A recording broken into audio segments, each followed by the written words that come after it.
அதாவது இது ஒரு நிலம் சம்பந்தப்பட்ட விழிப்புணர்வு தகவல்கள் முதல்ல உங்களுக்கு தெரிஞ்ச சொல்லணும். அதுக்கப்புறம் பிரச்சனை சொல்லணும். அதாவது தொழில்நுட்ப வார்த்தைகள்னு சொல்லுவோம் இல்லையா, பத்திரம், பட்டா, இதெல்லாம் சாமானியன் ஒரு மாதிரி புரிஞ்சுட்டு இருப்பாங்க. இந்த ஐயாத்தெல்லாம் சட்டத்தின் முன்பு வேறு ஒரு அர்த்தம் இருக்கும். நீங்கள் பைபிளில் ஒரு வசனம் இருக்கும், அந்த வசனம் அந்த வார்த்தைக்கான ருசித்து பாருங்கள் அப்படின்னு ஒரு வார்த்தை இருக்கும். ருசித்து பாருங்கள்னா அது ஏதோ அது அது அந்த வார்த்தைக்கான ஆழம் தெரியும் இல்லையா, என்ன டேஸ்ட் பண்ணி பாருங்க அப்படின்னு ஆழமாக சொல்றதுக்கு அர்த்தம். அதுபோல் பத்திரம், பட்டா, நிலம், பூமி இது எல்லாத்துக்குமே வேறு வார்த்தைகள். அது சாமானியனுக்கு முதல்ல புரியணும், நம்ம கையில் என்ன பிரச்சனை இருக்குது, ஐயாத்தலா சட்டத்தின் கண்களுக்கு முன்னாடி அது என்ன பிரச்சனை அப்படின்னு தெரிஞ்சாதான் நம்ம அதை கிளியர் பண்ண முடியும். தமிழ்நாடு முழுவதும் நாம் நிலம் சம்பந்தப்பட்ட சிக்கல்களை சாமானியர்களுக்கு கொண்டு செல்லுமாறு யூடியூப் நடத்தி அதன் மூலமாக நிலம் உங்கள் எதிர்காலம் என்ற அறக்கட்டளை நடத்தி பயிற்சி கொடுத்துட்டு இருக்கேன், பேசிக்கிட்டு இருக்கேன். புத்தகங்கள் ஒரு 5 புத்தகங்கள் இதுவரைக்கும் எழுதியிருக்கிறேன். அதனால உங்கள் கையில் இருக்கிற பிரச்சனை கரண்ட் சிலபஸ் கிடையாது. அதாவது நீங்கள் ஒரு வழக்கறிஞர்கிட்ட போனீங்கன்னா இன்னைக்கு படிச்சு வந்த வக்கீல் இருக்காங்க இல்லையா, அவருக்கு கடந்த 30 ஆண்டுகள் நடந்த சட்டங்கள் எளிமையாக தெரியும். உங்க கையில் இருக்கிற சிக்கல் பழைய சிலபஸ். பள்ளிக்கூடத்தில் சிலபஸ் எல்லாம் பார்த்துருக்கீங்களா? பள்ளிக்கூடத்தில் ஒரு குறிப்பிட்ட வருஷம் ஒரு பாடத்திட்டம் வரும். இப்போ நம்ம ஃப்ரெண்டெல்லாம் நான் எப்படியாவது பாஸ் ஆகிட்டு வருவான், காலேஜில் அரியர் மேலே அரியர் வச்சுக்கிட்டே வருவான். இந்த அரியர் நான் எழுதி வேண்டாம் புக்கை மாற்றிடுவான், ரைட்டுங்களா? அதுபோல் நிலத்தோட நிர்வாகமும் காலங்காலமாக சிலபஸ் மாறிக்கிட்டே இருக்கு. பிரச்சனை தமிழ்நாடு முழுக்க ஒரு சிலபஸ்னா கன்னியாகுமரி மாவட்டத்துக்கு தனி சிலபஸ். என்னது, நிலத்தை பொறுத்த வரைக்கும் தமிழ்நாடு முழுக்க ஒரு சிலபஸ், கன்னியாகுமரி மாவட்டத்துக்கு தனி சிலபஸ். உங்களுக்கு புரிஞ்சுங்களா? காஞ்சிபுரத்துக்கும் கன்னியாகுமரிக்கும் வித்தியாசம் வேற வேற. அதில் முதல்ல புரிஞ்சுக்கிட்டீங்கன்னா நான் சொல்றது இப்போ இருக்கிற பிரச்சனை டெப்தா உங்களுக்கு தெரியும். இப்போ உங்களுக்கு என்ன புரியுதுன்னா பதிய மாட்டேன்றாங்க, அது தான் பிரச்சனை. என்னது, பதிய மாட்டேன்றாங்க பிரச்சனை. ஆனால் சட்டத்தோட பார்வையில் என்ன தெரியுங்களா, நல்லா புரிஞ்சுக்கணும். பதிவு சட்டத்தில் 1908 பதிவு சட்டத்தில் இன்னி வரைக்கும் எழுதி கொடுக்கிறவர் தான் ஓனர், அவருக்கு தான் டைட்டில் இருக்கு, அவர் தான் உரிமையாளர் என்று விசாரிக்க வேண்டிய கடமை சார்பதிவாளருக்கு கிடையாது. சட்டத்துல எழுதி கொடுத்தவரு இவரு அந்த ஆள் தானா, அடையாள இவரு இந்த ஆள் தானா, அந்த நபர் தானா என்று பார்த்துக்குவாங்களே தவிர அது இன்னாதுதான் உரிமையாளன்றவங்க தான் வாங்குறவங்க தான் பார்த்துக்கணும். வாங்குறவங்க தான் பார்த்துக்கணும். அதுக்கு பேரு கேவியட் எம்டர். கேவியட் பையர் தான் விழிப்புணர்வா இருக்கணும். ஒரு சொத்து வாங்கணும்னு ஒரு லத்தி வார்த்தை கேவியட் எம்டர் அப்படின்னு பேரு இருக்கு. அப்போ அதனால பதிவு சட்டத்துல இப்ப பதிய மாட்டேன்றாங்க. அது ஏன்? அது 2022 அக்டோபருக்கு அப்புறம் ஒரு சட்டத்தை போட்டு இதெல்லாம் ஃபில்டர் பண்ணி இந்த கோயில் சம்பந்தப்பட்ட நிலம், மசூதி சம்பந்தப்பட்ட நிலம்லாம் அவங்க கிட்ட என்ஓசி வாங்காம பதியக்கூடாது அப்படின்னு சொல்லிட்டாங்க. அப்போ இப்ப இவ்வளவு நாள் பதிஞ்சாங்களே, அப்ப எனக்கு உரிமை இருக்கா இல்லையா? இப்ப திடீர்னு நிறுத்திட்டீங்களா அப்படின்லாம் நிறைய கேள்விகள் சாமானியர்கள் இருக்கு. அதை புரிஞ்சுக்கிட்டா அப்புறம் நான் உங்க பிரச்சனையை சொல்றேன். முதல்ல நல்லா புரிஞ்சுக்கணும். பத்திரம்னா என்னது? கையில பத்திரம் வச்சிருக்கீங்க, அதான் பத்திரம். கரெக்ட் தானே? பத்திரம் என்ன?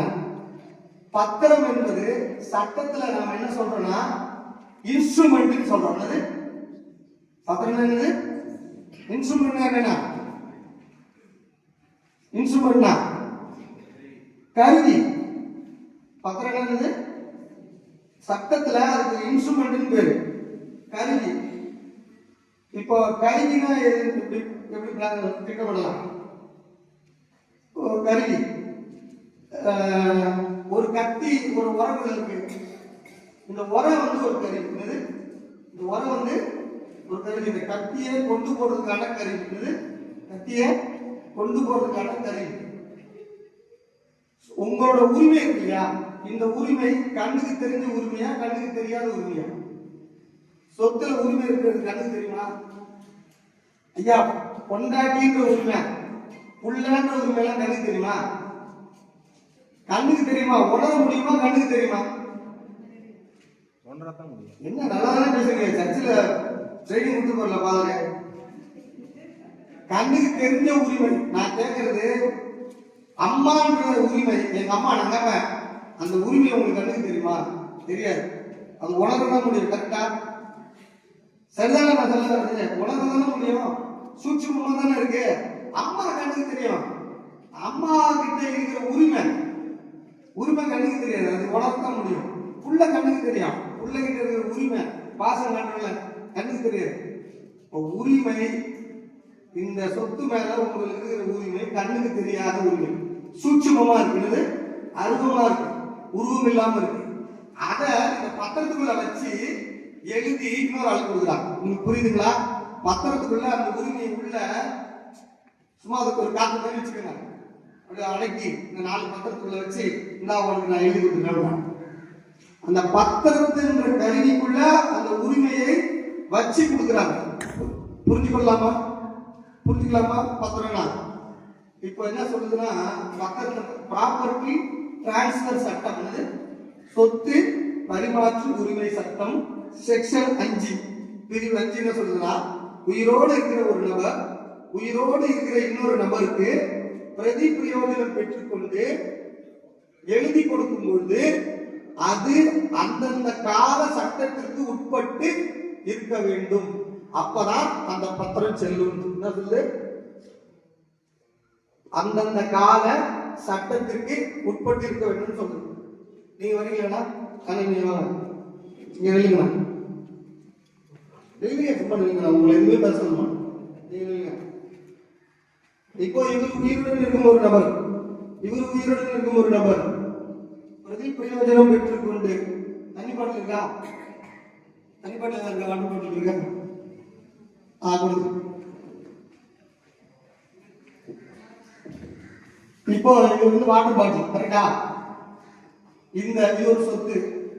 இதை இவர் விற்கிறார். நீங்க பணம் கொடுங்க. பிரதி பிரயோஜனம் பெற்றுக்கொண்டு பணம் இல்ல, பார்த்தாதான் புரியும். கடைசி வரைக்கும் ஏறாது, சட்டம் புரியாது. ஐயா இது பணி மாறல, மாறல.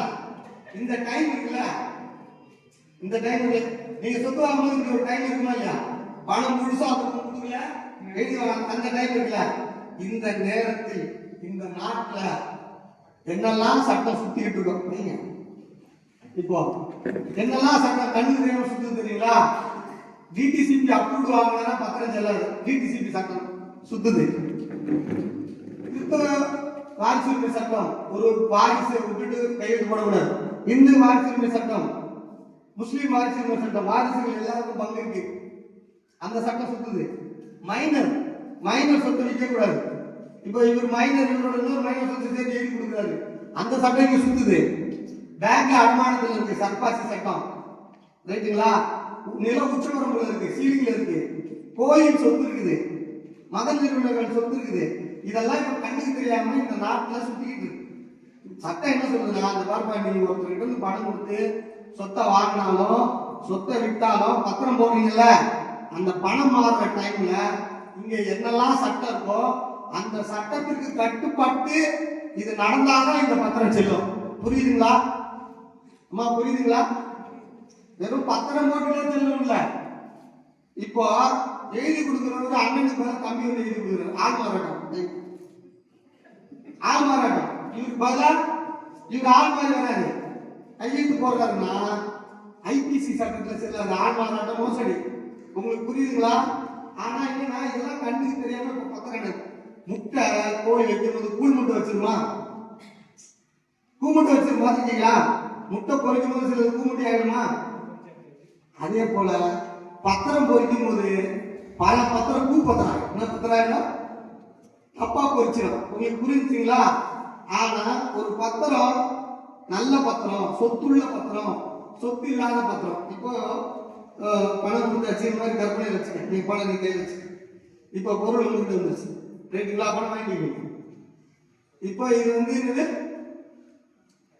பத்திரம், ரைட்டுங்களா? பத்திரம் இந்த சூட்சுமமா உரிமை இருக்குன்னு நான் சொன்னேன்ல, இந்த உரிமை தான் இந்த தண்ணி. இது உங்களுக்கு புரிஞ்சுங்களா? ஏன்னா பத்திரத்துக்குள்ள தானே உரிமையை வச்சு கொடுக்குறாங்க.